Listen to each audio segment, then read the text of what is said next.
Kailangan pa ng Indonesia kumuha ng Pilipino, dadalhin sa bansa nila para ano? Para manalo? Hindi, feeling ko lang Feeling ko lang guys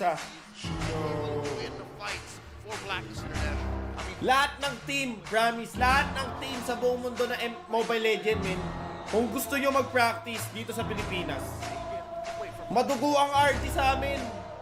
Di nila alam ang RT dito sa Pilipinas, men, no? Di nila alam. Nahubog na ng panahon! Di nila alam.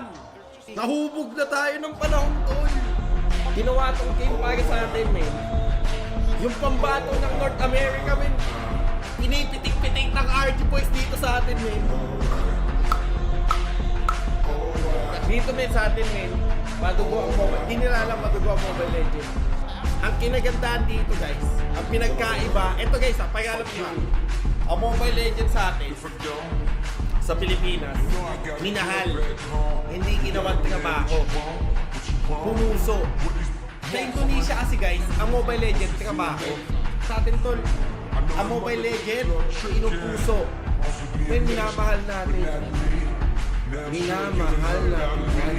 Kailangan pa ng Indonesia kumuha ng Pilipino, dadalhin sa bansa nila para ano? Para manalo?